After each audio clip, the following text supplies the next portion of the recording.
La Liga is the football league in Spain. After 3 months of onerous lockdown, matches are going to resume.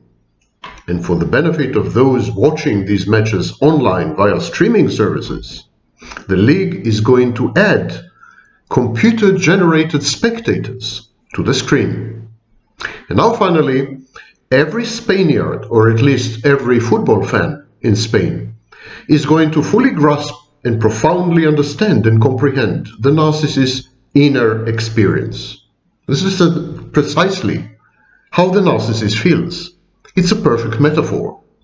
As far as the narcissist is concerned, he himself is a spectacle, akin or similar to a football match.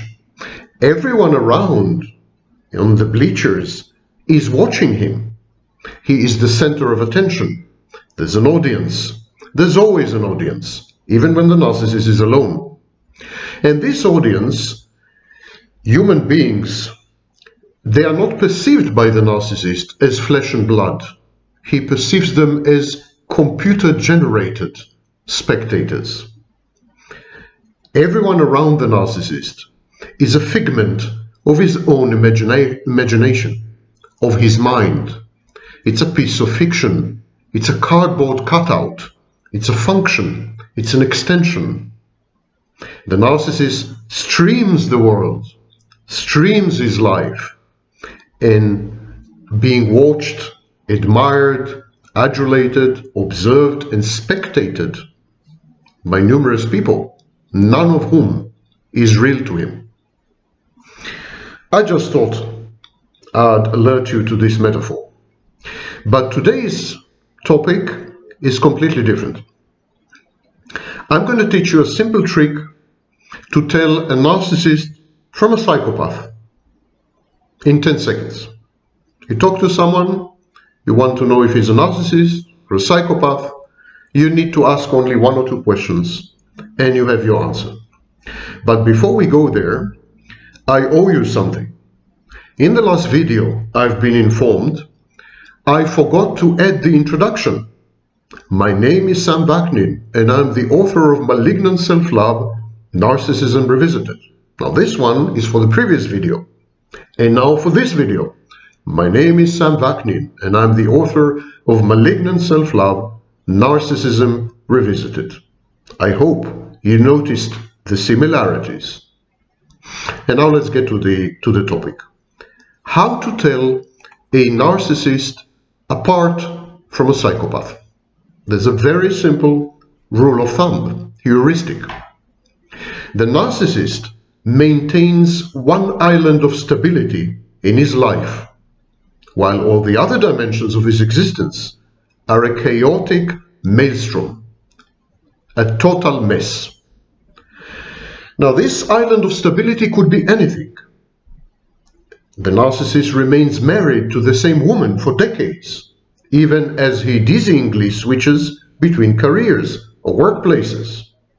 Or, au contraire, he climbs the corporate ladder in the same company with the same enterprise for 35 years, having in the meantime divorced and remarried 5 different spouses. So there's always an island of stability. It could be a domicile, place of residence. He could remain in the same country for the entirety of his life, from cradle to grave. It could be friends. He could have a kernel, a core of childhood friends, which he maintains throughout life. But he has one island of stability, never more. His marriage, his friendships, his domicile, his business, his children, his hobbies, charitable organizations he belongs to, his activism, whatever it is, his profession, his academic career, whatever it is, it's stable and it's very, very long term. And everything else in his life, else in his life is a bloody mess, chaos, unmitigated disorder. Now this leads to many misconceptions. Most of them, as usual, propagated by self-styled, newly found experts, whether academic or not. They confuse, of course, as usual, narcissists and psychopaths. So you can hear for example, the retort or the refrain, how can he be a narcissist? He has an excellent relationship with his wife, and he's been married for 50 years. Or his children love him. He can't be a narcissist. Or he has been in the same workplace since he was 18. And now he's the chief executive officer of the company. That can't be a narcissist. It's too stable. Narcissists are chaotic. And that's, of course, a mistake, because narcissists always have one island of stability. Compare it to the psychopath. The psychopath has no such peaceable oasis. Every single aspect of the psychopath's life, I repeat, every single aspect, dimension, realm, field in the psychopath's life is mayhem and pandemonium. The psychopath's personal life is disordered beyond any timeline.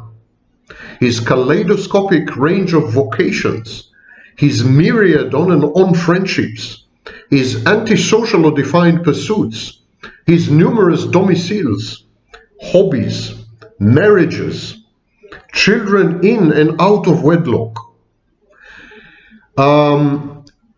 even the number of objects he possesses, number of cars he has changed. Everything in the psychopath's life is disordered, discontinuous, as opposed to the narcissist, who displays an island of stability. And so one could say that the psychopath is like a quadriplegic who, compelled by his delusional grandiosity, has spent a nightmarish lifetime insisting to compete in track and field events. Imagine that you are disabled from the neck down and you insist, that is your obsession, to compete in field and track and field events. So relationships with women, attempted friendships, doing business, accomplishing anything long term, these are all doomed. The psychopath is incapable of maintaining continuity, long-term planning, anticipating the consequences of his own actions. He acts on whims. He has zero impulse control. So these are all doomed. And these lead to debilitating frustration, self-loathing, innate rage, and life-threatening, profound hurt every time the psychopath faces inevitable failure and defeat owing to his own invalidity.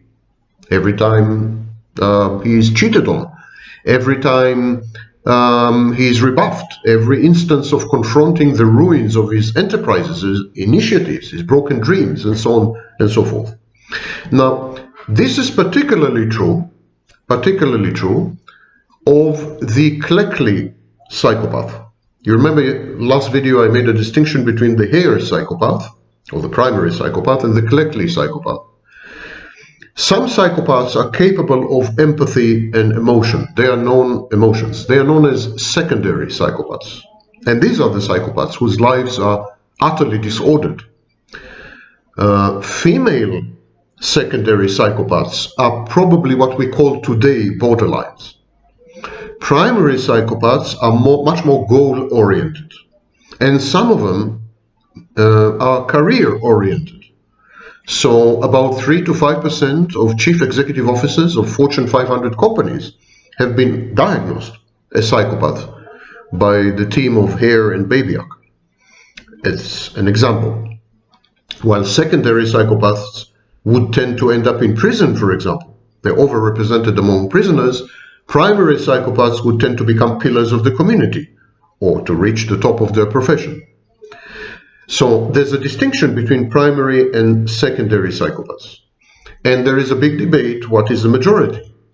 I think if we take into account all the parameters, emotional dysregulation, mood lability, dysregulated grandiosity, impairment in reality testing, etc., etc., and of course the overrepresentation of secondary psychopaths among a big segment of a population, the majority of population, women, I think it's safe to say that most psychopaths are actually secondary, not primary. And the primary psychopaths much more rare, much more goal-oriented, much more machine-like, much more device-like, and unhampered by empathy and by emotions. Let's revert to the narcissist. The narcissist is dependent on and addicted to fluctuating narcissistic supply. The narcissist's life is mood, volatile. The classic narcissist maintains an island of stability, as I said, while all other dimensions of his existence wallow in chaos and unpredictability. And the borderline narcissist reacts to instability in one area of his life by introducing, actually, chaos and instability into all the others. Now let's expound a bit about these counterintuitive notions.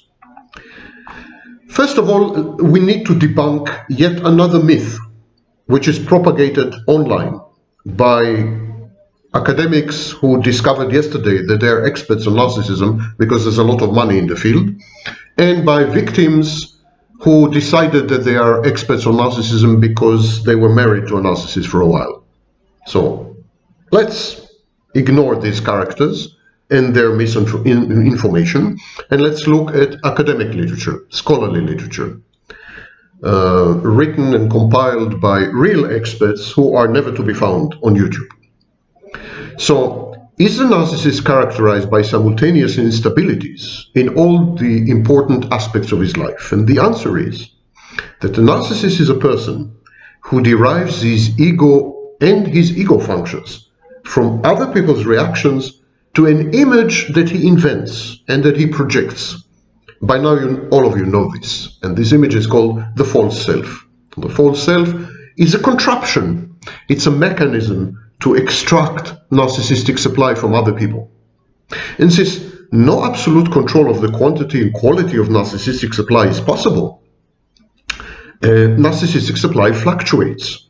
It's exactly like let's say, the supply of drugs. You can never really regulate it. It's a bit illicit. It's a bit unadmitted. It's a bit under the radar. So the narcissist cannot really control, there's no faucet. He cannot turn on and off narcissistic supply. He's totally dependent on his sources. And the narcissist's view of himself and of his world, they are correspondingly and equally volatile. They fluctuate together with the supply, up and down. As public opinion ebbs and flows, so do the narcissist's self-confidence. He is utterly dependent for his self-esteem, sense of self-worth. He is utterly dependent on other people to regulate them. So he cannot regulate his sense of self-worth and self-esteem from inside. In other words, the very self of the narcissist is, to use a Jungian term, not constellated. Even the narcissist's convictions are subject to a never-ending process of vetting by others. And most recent work on narcissism in academia, in the university and so on, is that the processes of ego congruence and ego discrepancy actually control the narcissist. The narcissist strives to achieve ego congruence. He strives to become what used to be called egosyntonic. He attempts to feel comfortable with himself, to feel good with himself, to wake up in the morning and say, oh, I like myself. But he always fails. He always fails because there are massive ego discrepancies built into the narcissist psychology. Massive gaps, what I call the grandiosity gap. Massive gaps between the narcissist's view of himself as ideal, perfect, brilliant, etc. In other words, the narcissist's grandiosity, or what Freud called the ego ideal, and the reality of the narcissist, where he is very often perceived to be a buffoon, or a fool, full of himself, fool, something. So the narcissistic personality is unstable in each and every one of its dimensions. It is the ultimate hybrid.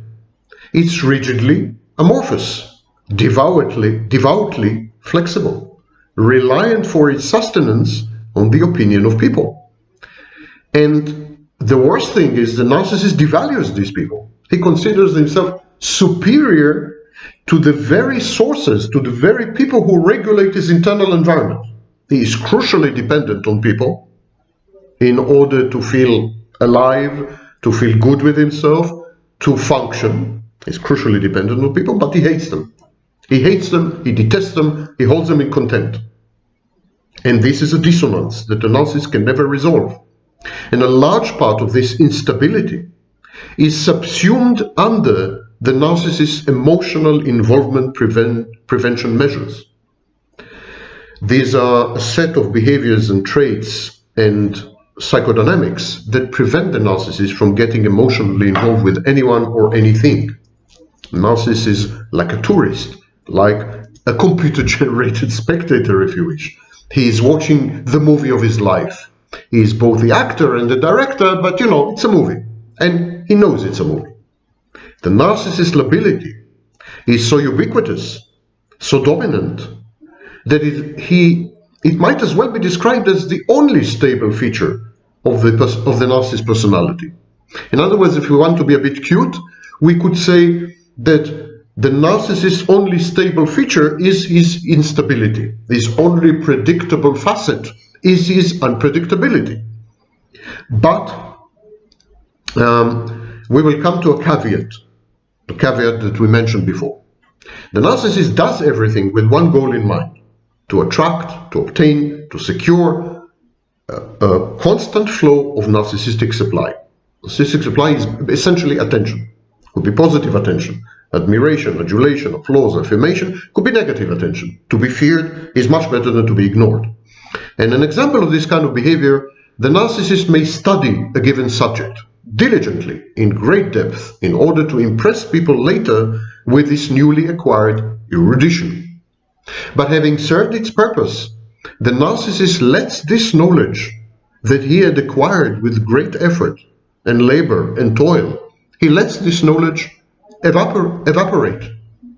The narcissist maintains a sort of short-term cell or warehouse, just-in-time manufacturing, where he stores whatever may come handy in the pursuit of narcissistic supply. But he is almost never really interested in what he does, never really invested in what he studies, never really there or present in his own experiences. We use the word cathect. The narcissist is never cathected. There's no cathexis. He's much more of an observer. From the outside, this might be perceived as instability. But think about it this way. The narcissist is constantly preparing for some kind of exam. Life hands him exams all the time. And he feels that he's on a permanent trial. Anyone who has read Das Prozess, The Trial, by Franz Kafka, understands what I'm talking about. It's like you're always on trial. You just don't know who is the tribunal, who are the judges, and what is the charge. But you're on trial. And this is the narcissist's sadistic superego, or inner critic, or whatever you want to call it. So it is common to forget material studied only in preparation for an exam, or for a court appearance. We all do this. And this is how the narcissist views his life, as a series of disconnected episodes, which are temporary and transient in nature and have nothing in common. There's no connecting thread. There's no continuity. It has a lot to do with the fact that the narcissist is highly dissociative. Short-term memory is perfectly normal, even in healthy people. But what sets the narcissist apart is the fact that with the narcissist, this short-termism, this shortness, is a constant state of affairs. He has only short-term memory. And he has only short-term goals. And he thinks only, he thinks only in the short term. Everything is short. It's like life ends at his nose, the point of his nose. There's no horizon. And it affects all his functions. Not only the functions directly related to learning, or to emotions, or to experience, or to any single dimension of his life, or to love. Yeah? How can you love someone if she can disappear any minute? If there is no object constancy, if there is no perpetuity, if there is no continuity, if everything is disconnected and kaleidoscopic and nightmarish, and how can you attach, how can you bond, how can you love, how can you experience anything meaningful? How can you have meaning in your life? And so the narcissist learns, remembers, forgets, not in line with his real interests or hobbies, because he has none. He loves and hates not the real subjects of his emotions, because he has none. There's only one-dimensional, utilitarian cartoons constructed by him, Potemkin villages. Everything is a facade. There's no 3 dimensions, only 2. It's a painting. Narcissist life is a painting, not a sculpture, not let alone an organism. The narcissist judges, praises, condemns, expresses opinions, opinionates, whatever, all from the narrowest possible point of view, the potential to extract narcissistic supply. So the narcissist doesn't ask what I can do with the world or what I can do in the world, but he asks what can the world do for him as far as narcissistic supply. Narcissist falls in and out of love with people, with workplaces, with residences, with vocations, with hobbies, with interests, because they all seem to be able to provide more or less narcissistic supply for no other reason. If they can provide supply, he's in love. They can't provide supply, they don't exist. They don't exist. And so this lack of object constancy, which is internal, is also externalized. Any partner, any intimate partner of a narcissist would tell you that this is absolutely mind-bending, how the narcissist can intensely focus and love, seem to love, his spouse or his children only within the span of 5 minutes or 5 hours or 5 days, absolutely lose all interest in them, as though they were less than strangers, non-entities, transparent. And see, it's important to understand that as opposed to psychopaths, because what I've described until now applies also to psychopaths for different reasons. Psychopaths are not interested in narcissistic supply. Primary psychopaths are goal-oriented, and secondary psychopaths are motivated by negative emotionality, such as envy or vengefulness or rage, externalizing rage or anger, etc. But both these categories, the narcissist and the secondary psychopaths, at this stage of the description, fit. That's how the psychopath experiences the secondary psychopath experiences his or her world. But here they diverge. Here I'm going to delineate the differences between the secondary psychopath and the narcissist, between the borderline and the narcissist.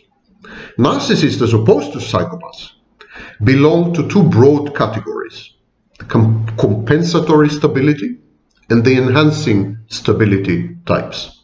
Let's start with the classic narcissist. Classic narcissists are all display compensatory stability. What do I mean? These narcissists, the classic narcissist, the overt narcissist, they concentrate on one or more, but never most, aspects of their lives. And they make these aspects stable. They stabilize these aspects. But they do not really invest themselves. Don't misunderstand. It's not like they're committed. There's no commitment in the narcissist's life. There's no commitment, of course, in the psychopath's life. They may imitate and emulate commitment. They may even persevere for very long periods of time, but there's no real emotional commitment. There's no emotions. But they stabilize. They make certain things stable. And this stability is maintained by and bought with artificial means. So they bribe people around them to stay with them, money. Or they become famous and celebrity buys them some stability, or they acquire power.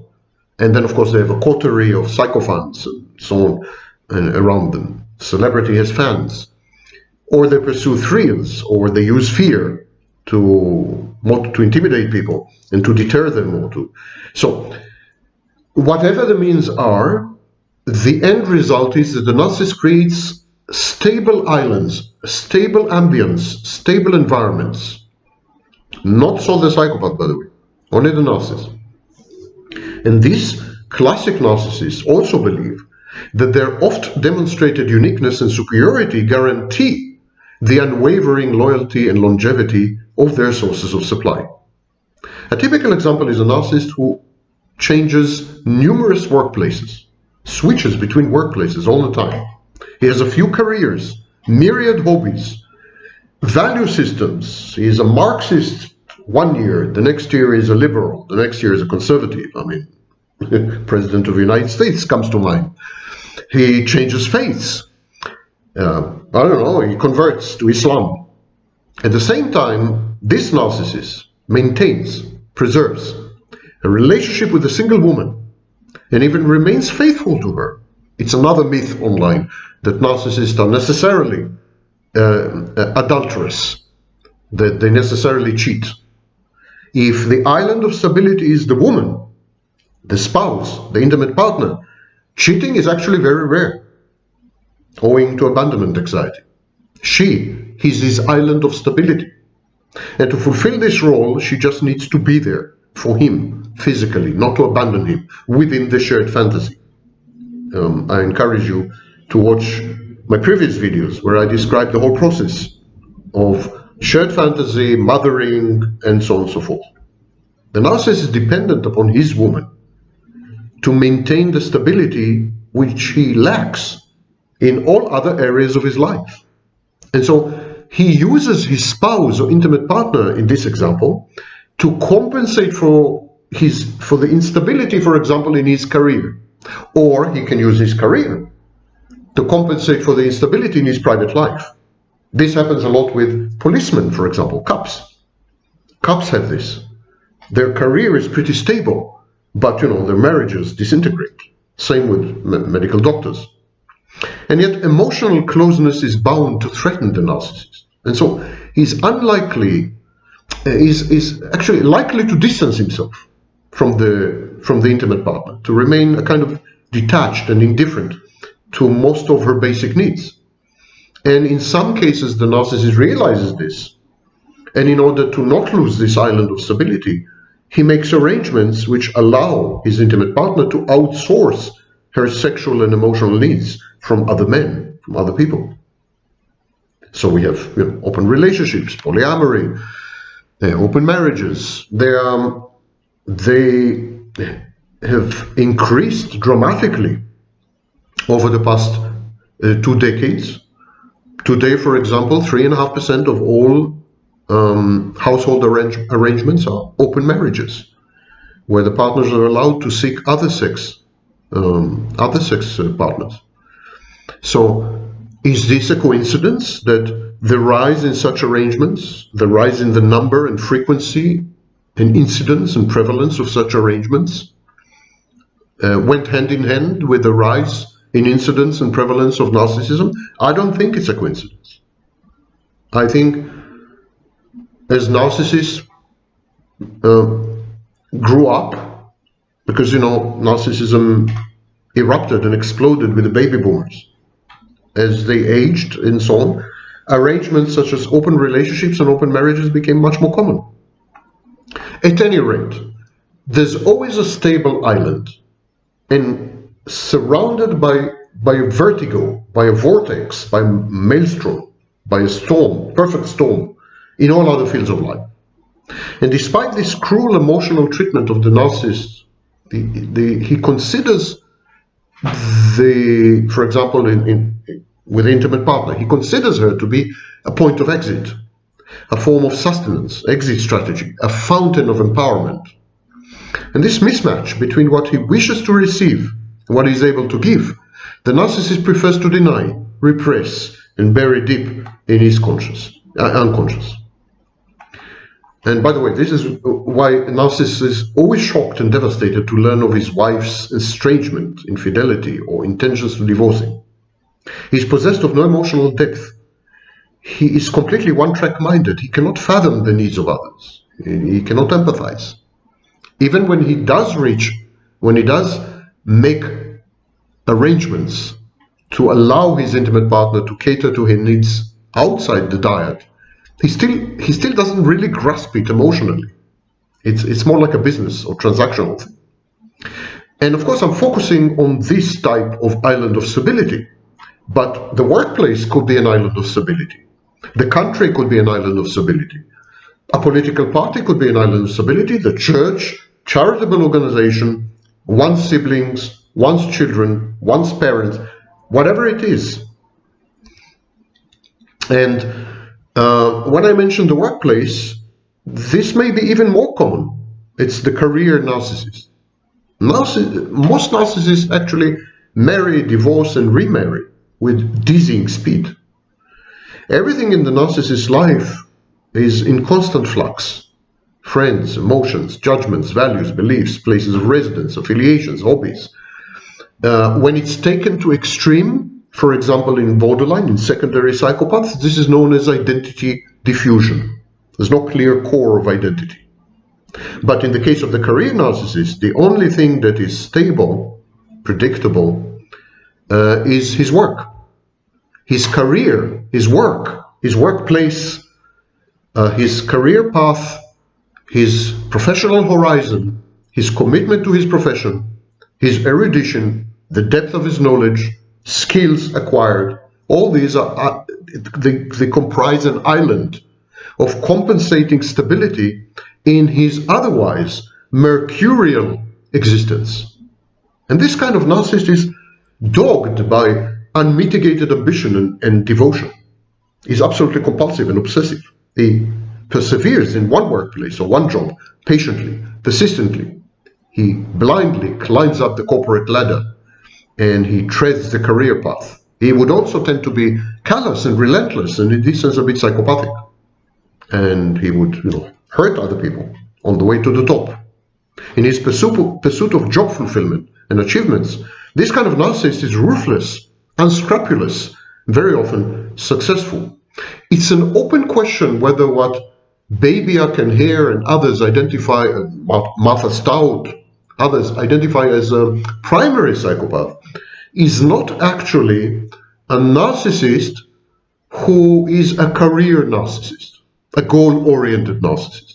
It's an open question because with primary psychopaths, grandiosity is so massively emphasized. It's such an important determinant of the disorder that perhaps there's place to consider fusing or merging these two and perhaps making a single personality disorder with a psychopathic emphasis and narcissistic emphasis, or psychopathic style, narcissistic style, or psychopathic overlay, narcissistic overlay. So this is the first kind of narcissist, the narcissist with compensatory stability. There's instability everywhere and one island of stability. And then there's another type, and that's the borderline narcissist, first described by Kernberg, actually. The borderline narcissist displays a different kind of behavior, and I call it enhancing instability. This other kind of narcissist, the borderline narcissist, which I think would merge and fuse with the secondary psychopath. So you're beginning to see that one type, the compensatory stability narcissist, is very, very similar to the psychopath and the primary psychopath. And the borderline, the enhancing instability narcissist, would be very similar to the secondary psychopath. And what am I talking about? So this kind of narcissist, the borderline narcissist, the enhancing instability narcissist, he enhances instability in one aspect or dimension of his life by introducing unpredictability and chaos in others. And so, for example, if such a narcissist resigns or made redundant, fired, so he would immediately also relocate to another city or move out of the country. It's like, I lost my job, there's an island of instability here, instability. Yes, this part is not stable. I'm going to chaotize, I'm going to disorder, I'm going to destabilize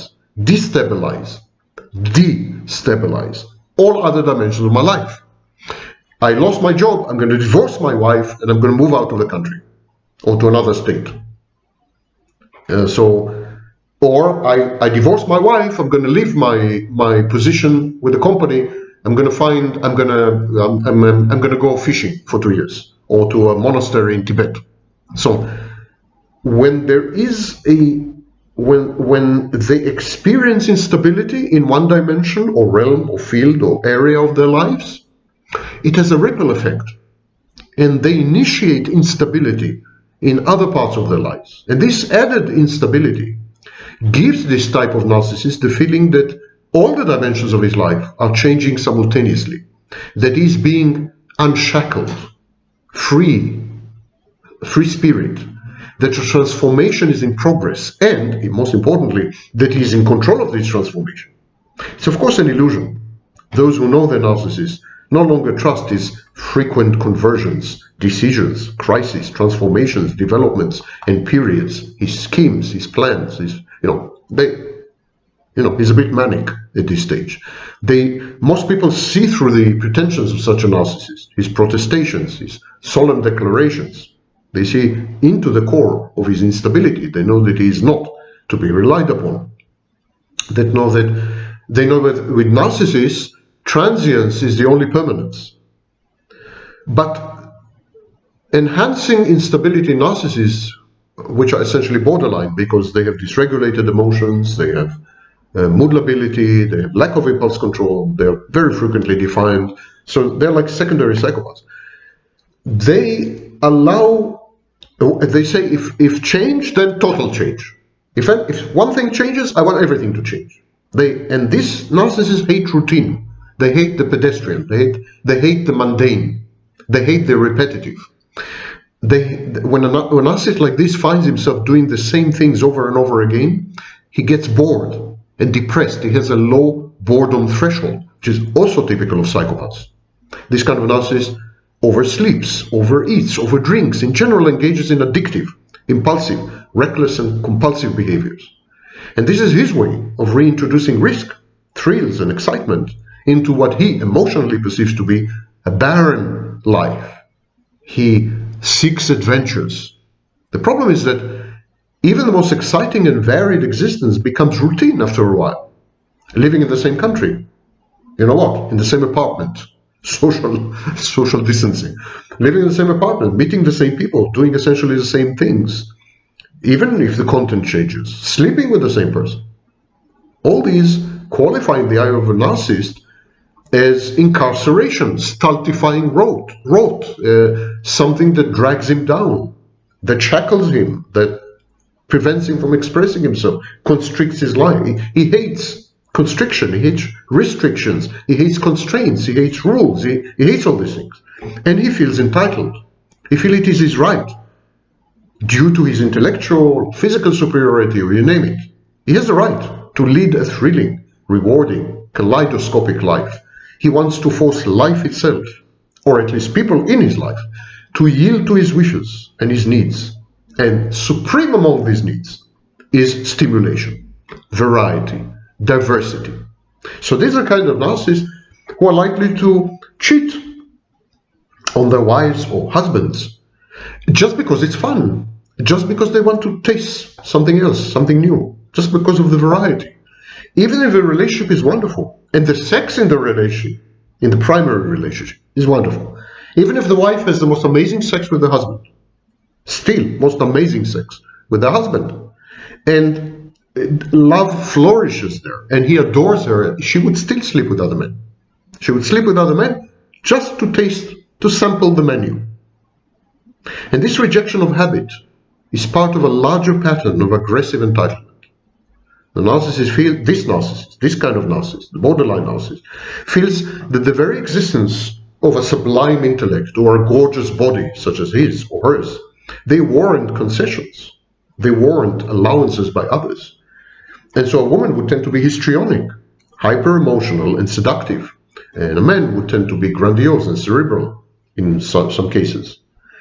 Or, bodybuilding, muscle-bound, brawn machine in other cases. So standing in line, for example, is a waste of time. It's better spent pursuing knowledge, inventing, creating, benefiting humanity. The narcissist should avail himself of the best medical treatment proffered by the most prominent medical authorities, lest the precious asset that is the narcissist, this narcissist, is lost to mankind. He should not be bothered with trivial pursuits, with details.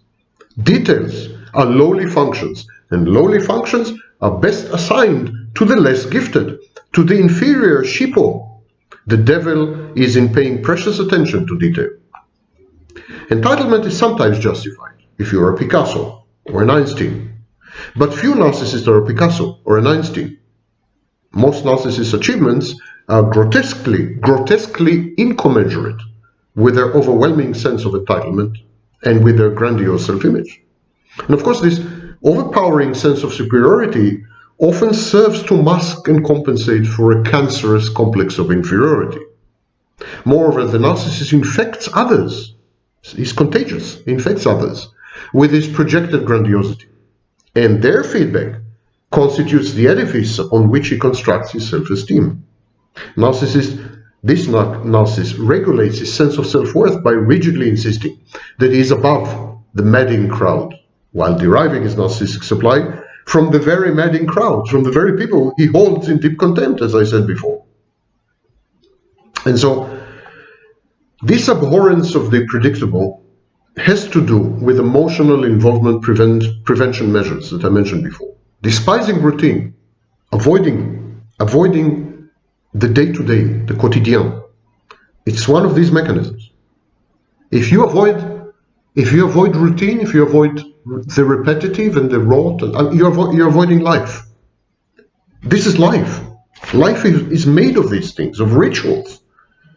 Life is made of rituals. The morning coffee, the first phone call, the kiss to your spouse. And I mean, these are all repetitive, routine, ritual, but they are the foundations upon which we build our sense of well-being. Their function is important, and the narcissist is trying to prevent himself from getting emotionally involved in these things. And so narcissists commonly have an approach avoidance repetition compulsion. At first, the narcissist fears and loathes the day-to-day, reality, routine, intimacy, stability, security, but at the same time, he craves them. Everyone does. Everyone does, even psychopaths. Everyone wants, once in a while, to put his head on the pillow and just to relax, to be able to relax. But there's a dissonance there. So the narcissist approaches and then avoids significant others, or important tasks, or places, or institutions, in a rapid succession of apparently inconsistent and disconnected styles. So to summarize this part, there's a narcissist, there's one type of narcissist, who has one island of stability, marriage, career, whatever, friends, church, one island of place of residence, one island of stability, everything around is a mess, chaos, maelstrom. And there's another type of narcissist who, when any part of his life is destabilized, teetering, changing, transformed, he immediately introduces instability, unpredictability, and chaos into all other parts of his life. These are the two types. Now, substance and appearance play a crucial role in the narcissistic pathology. And many people say that, many scholars say that psychopathy is a form of narcissistic pathology. And that borderline definitely is a form of narcissistic pathology. So all cluster B, including histrionic, they all seem to be essentially narcissistic pathologies. And so, what is narcissism? It's the tension, the dissonance, the contrast, the war between appearance and reality, substance and spectacle. And so why do some narcissists end up being overachievers, pillars of the community, accomplished professionals, especially psychopathic narcissists, while their brethren, other narcissists, fade into obscurity, having done little of note with their lives? Why is there? What determines whether a narcissist is a success story, and many of them are, or a collapsed narcissist, a failure, or even a covert narcissist? Covert narcissist is a narcissist who anticipates failure. There seems to be two types of narcissists: those who derive ample narcissistic supply from mere appearances, from facades, from visage, from pulling the wool over people's eyes. They are con artists, they're fraudsters at heart. And there are those whose narcissistic supply consists of doing really substantial deeds, of acting as change agents, of making a difference, and of creating and producing things of value. Yes, narcissists do that. The former aim, appearances, facade, Potemkin village, you know, this kind of narcissist, he aims for celebrity. You know the famous definition, yes? Celebrity is being famous for being famous. And the other kind of narcissist, he aims for careers, preferably in the limelight. One of them is concerned with impression management. And the other is concerned with making an impression. This making an impression with real achievements, real accomplishments. The celebrity narcissist has a short attention span. He rapidly cycles between idealization and evaluation of ideas, ventures, places, people. And this renders the celebrity narcissist unfit for teamwork. Though energetic, manic very often, this kind of narcissist is a slacker, he is indolent, lazy. He prefers the path of least resistance and adheres to shoddy standards of production. His lack of work ethic can partly be attributed to his overpowering sense of entitlement and to his magical thinking, both of which give rise to unrealistic expectations of effortless outcomes. The life of the celebrity narcissist is chaotic, characterized by inconsistency and by a dire lack of long-term planning and commitment. He's not really interested in people, except in their roles as instruments of instant gratification, sources of narcissistic supply. The celebrity narcissist, his learning and affected erudition, they're designed solely to impress and are therefore shallow and anecdotal. He's a pond pretending to be an ocean. The actions of the celebrity narcissist are not geared toward creating works of lasting value. They're not geared toward, he's not interested in effecting change or making a difference. All the celebrity narcissist cares about is attention, provoking and garnering attention, attention, attention in as copious quantities as possible. Celebrity narcissist is therefore not above lying, confabulating, plagiarizing, and otherwise using shortcuts to obtain his fix. Shortcuts. It's a shortcuts narcissist. The other strain of narcissist, the career narcissist, is conscientious actually. He's very concerned with leaving his mark and stamp on the world. He feels that he has a calling. Of course, like every narcissist, he believes that his calling is of cosmic significance. He aggrandizes, he inflates his calling. But he's busy reforming his environment, transforming his milieu, making a difference, producing and creating an oeuvre, opera of standing value. His is a grandiose idée fixe, which he cathexes. He's emotionally invested in what he does. To scale these lofty, self-imputed peaks and to realize his pretty unrealistic goals, the career narcissist acts with unswerving passion and commitment. He plans, and then he inexorably and ruthlessly implements his schemes and stratagems. He's a workaholic in pursuit of glory and fame. The career narcissist does not recoil from cutting the odd corner, proferring the occasional confabulation, or absconding with the fruits of someone else's labor, exactly like the celebrity narcissist. But while these amount to the entire history, biography, arsenal, modus operandi, exclusive modus operandi of the celebrity narcissist, all these plagiarism, confabulation, lying, it's all the celebrity narcissist does. But in the case of the career narcissist, these are fringe activities, marginal, auxiliary activities. The main weapon of the career narcissist is toil, investment, seriousness.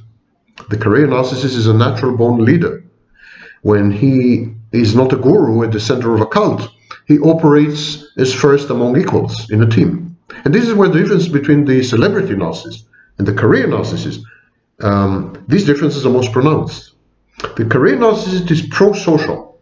The relationships maintained by the celebrity narcissist are manipulative, exploitative, and ephemeral, passing, temporary. The career narcissist, by contrast and comparison, by contradistinction, is willing and able to negotiate, to compromise, to give and take, to motivate other people, to induce loyalty, to forge alliances, to create coalitions, to benefit from these teams or coalitions or alliances in the long term. Long term. Celebrity narcissist, short term. Career narcissist, long term. And it is this capacity to network that guarantees the career narcissist a place in common memory and an abiding reputation among his peers. And so you see, instability plays a role in the narcissist's life, the psychopath's life, but it's not that simple. It's utterly wrong to generalize, as most people do online, by saying that narcissists are not stable, they cannot be trusted, they're not reliable, etc., etc. There are nuances and hues and distinctions. To say otherwise, to say that all narcissists are unstable, is black and white thinking. It's splitting. It's a narcissistic statement. Narcissists split. They have this infantile defense mechanism. And all the victims, self-styled, real, imputed, fake, many of them fake, all the victims who paint the narcissist with a demonic black brush, they are acting narcissistically. They're doing exactly what narcissists do. Narcissists think of other people in terms of all good, all bad, all useful, all useless, all black, all white, dichotomous thinking. So be careful there. Narcissists are human beings, very deficient, very deformed, very partial human beings, but they're still human beings. And human beings are by far the most complex creations ever, dwarfing the complexity of the universe. To throw around generalizations, as people do, including self-styled experts, is not only irresponsible and misleading, it could be simply dangerous.